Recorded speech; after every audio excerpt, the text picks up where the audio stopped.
So my brother's wedding happened 2 days ago. And it turned into a complete chaos, which I know even though I didn't attend it. You might wonder why I didn't attend the wedding if it's my brother's. Well, it's because of his wife's family. He did send me an invitation to the wedding because he wanted me there, but his fiance told him I couldn't attend because I had a boyfriend. You might be confused. But I'm a man. A bisexual man to be exact, and I have a boyfriend who I wanted to bring to the wedding.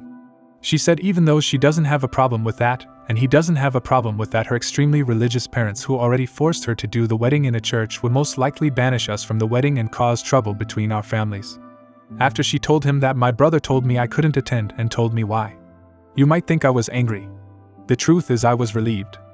I hate going to big events with lots of people because of my social anxiety, and I already was used to not being able to attend certain events because of my sexuality, so it was nothing I haven't heard before. So at the day of the wedding I stayed at home with my boyfriend. It's worth mentioning my parents apparently didn't know I wasn't attending the wedding. I was chillin' at home cuddling with my boyfriend when I suddenly got a text message from my parents asking me where I was because they couldn't find me at the wedding party. I told them I wasn't attending the wedding and if my brother hasn't told them anything. They said no and asked me what happened. I didn't see any reason to lie, so I sent them a text message telling them exactly why. Now I have to admit I don't exactly know what happened after I sent them this message because they read it but didn't reply. And why do they care in the first place? They didn't notice I wasn't there before until the wedding was already over. They only noticed when the wedding party started. However, apparently my parents talked to my brother about it, and all of a sudden my absence was the main topic of the wedding party. From what I heard, two fronts formed. On the one hand, my parents, and the rest of my family against the family of my brother's wife, and apparently he as a husband now felt compelled to take her side and tried to argue in her favor. It's crazy to think that I was just sitting at home living my best life with my boyfriend while all of that shit went down on his wedding. The wedding party was ruined and my brother appeared on my door angrily screaming at me why I felt the need to ruin his wedding. I was confused and asked him what happened, and he told me everything. I told him it wasn't my intention. I just told our parents what happened because they didn't know and wanted to know where I was, and I thought he told them beforehand. He screamed at me that I ruined his wedding. I told him it's not my fault he wasn't honest with them. I just respected their wish to not attend the wedding. I couldn't know it would go down like this because, like I said, I couldn't attend several events before because of my sexuality, and my parents never said anything about it, so I thought it would be the same thing here. But I gotta admit it's kinda sweet that my parents and the rest of my family stood up for me. They haven't done it before. That's a more than welcome change. But I still feel kinda bad because apparently I really ruined the wedding party. Update 1. So after my brother's visit, his wife and him went to honeymoon. And the way the wedding party went might have been even worse than I imagined. What happens now is incredible. When I said in the main post that two fronts had formed, I only meant that metaphorically, of course, but it's no longer that. While nothing much interesting happened in the first 2 days afterwards, the terror started as soon as my brother and his wife went on their honeymoon. My mom and my dad visited me and told me how the wedding party escalated and they were so close to physical violence. I thought it was funny at first, but this truly bothers me. I also want to point that you did a great job at convincing me it's not my fault, but hearing my parents' side still gave me a bad feeling in my stomach. However, like I said, the terror started shortly after they went to their honeymoon. And when I say terror, I mean that my Siles family found both my Facebook and Instagram account and started spamming me with hateful messages. I received insults and hateful messages from various different accounts who all had one thing in common. They all had somewhat of a Christian theme, and all of them had the same last name. So it wasn't hard to find out whose accounts it was. Mainly because I don't know my Siles family at all. I only know her, and I know her parents were homophobic Christians. But whatever. They not only started attacking me, they also found the account of my boyfriend over my account because we're linked as a couple and started to send him the same messages. The messages contained on one side typical bigot stuff like, "You're burning in hell for your sins." One even called me and my boyfriend two devils in disguise. The other side were just blatant insults. You get the idea? I called my parents and told them what they are doing. Then I sent a text message to my brother with screenshots of the messages his wife's family sent me, to which he replied that I shouldn't disturb him with that during his honeymoon as I already destroyed his wedding party. I couldn't believe it. He was just like them. He did send me an apology after my mom told me she called him.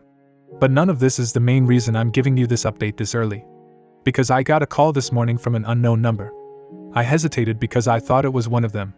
And I was right, but it was none of the people who insulted me.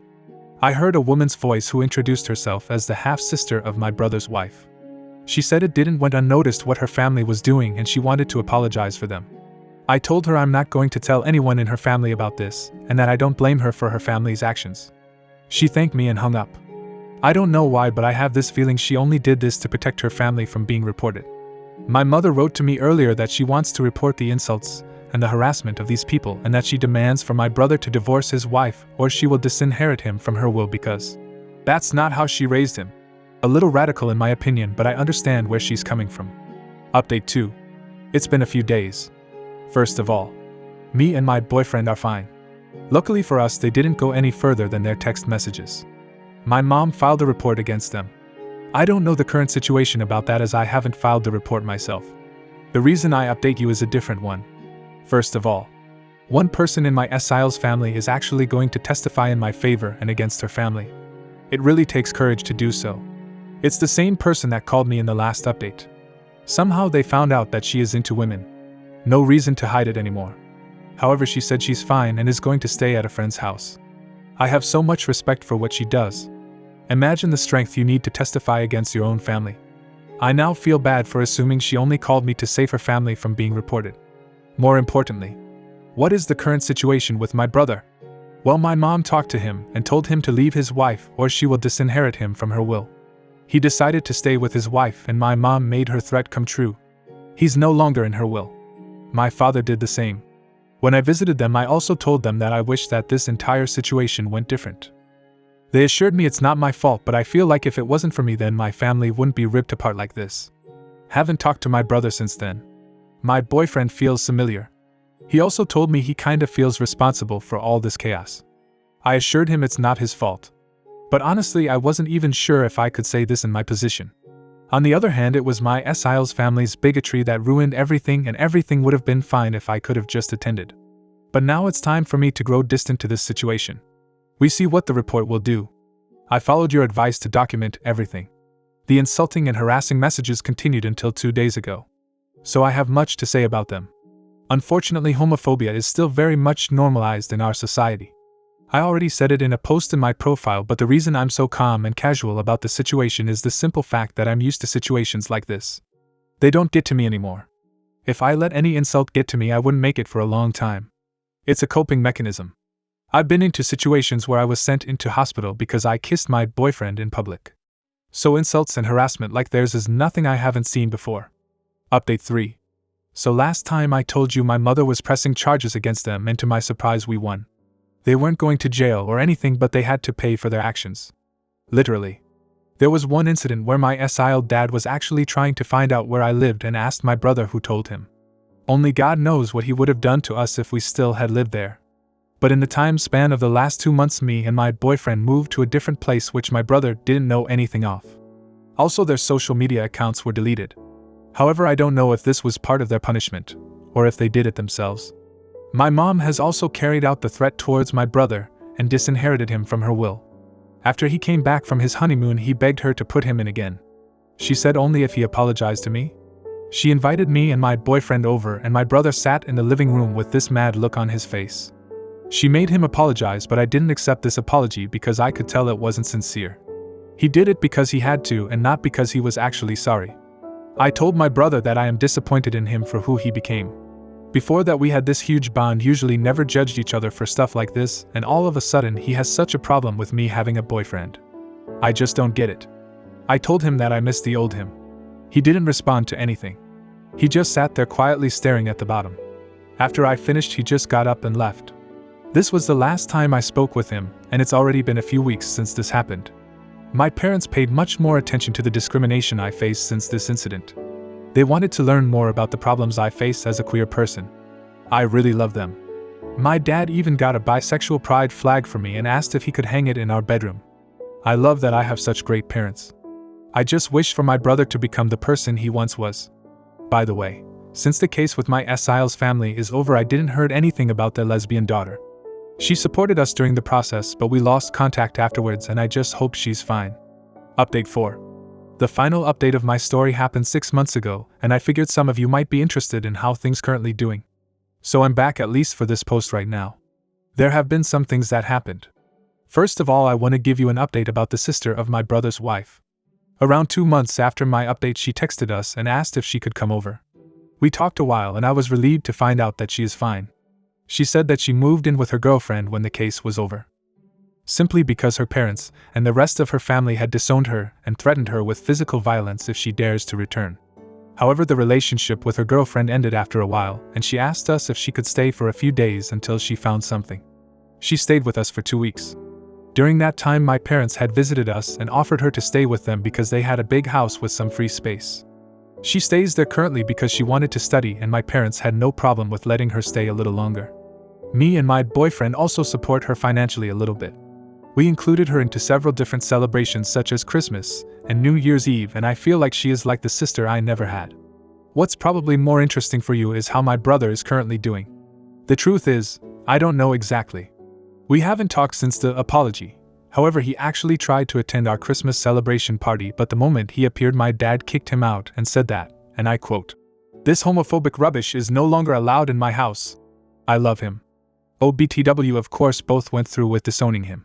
My boyfriend and I are still together, and I feel like he might be the one I want to marry. This entire situation made our bond so much stronger. I plan on proposing to him, but there are so many ideas floating around in my head for the proposal that I can't really decide which one. Also, the social media accounts of my Siles family had disappeared entirely. All of them, but I assume they already made new ones under a new name. I'm just glad all of this is finally over. I don't have any compassion left for my brother. I just wish he had never developed this way. Everything that happened to him, he brought it on himself. If you guys want, I can update you when I'm engaged. Update 5. Do you remember when I told you in my last update 2 months ago that I will propose to my boyfriend? Well, I did it today. I brought up so many ideas that it was really hard to decide, so I gave him some subtle hints. Not too obvious. Just enough to see how he reacts, and then decide based on his reaction. In the end, I made a photo album of us featuring the most important events in our relationship. Each of them had a thought of mine in a caption below them. Some of them were meaningful, but some of them were just random. Like one photo of us eating at his favorite restaurant at his birthday, and the caption just says something like, "Damn, that pizza was good!" That made him laugh. We walked to his favorite spot in town, which is a wonderful lake. That is where I gave him the album and told him it's a present and to look through it. He was focused and didn't notice what I was doing behind him, as I just told him I was getting something I forgot. I positioned myself behind him, and that is when the last page came into play. That page had a photo of me holding the ring in the same way I positioned myself behind him, looking straight at the camera. And the caption says, "Hopefully he says yes." He turned around in disbelief and started crying almost immediately when he saw me. I couldn't even finish the question and he already said yes. It was exactly how I hoped it would go. I always dreamt of making my proposal like out of a romance novel, and I was successful. So yeah, that's it. I'm gonna marry him. I already told my entire family, except for my brother, of course. They were so happy about it, especially my mom and new sister shrieked out of excitement on the phone. I assume my brother knows anyway, considering I shared it on Facebook. You guys probably aren't wrong that he might plan something, but if he does, it won't stop us. Update 6. I just have to tell you guys this. We're currently planning our wedding, and instead of a regular wedding dance, we decided we want to have a lightsaber battle against each other. Of course, it's not just a random lightsaber battle. It's like a choreography that we have to learn. We're both huge Star Wars fans. My dad, who also loves Star Wars, said he wants to join, and he had an idea how to do that. He said to add like a story to it, that he wants to have a lightsaber battle against my fiance, where my fiance has to fight for the right to marry me, where my dad would eventually lose, and then I would step in to test my fiance's strength myself, and there would be a lightsaber battle between us, and then I'd acknowledge his force as worthy enough. I know some might think it's childish, but I'm so excited for it. Our wedding will be a day for people to remember.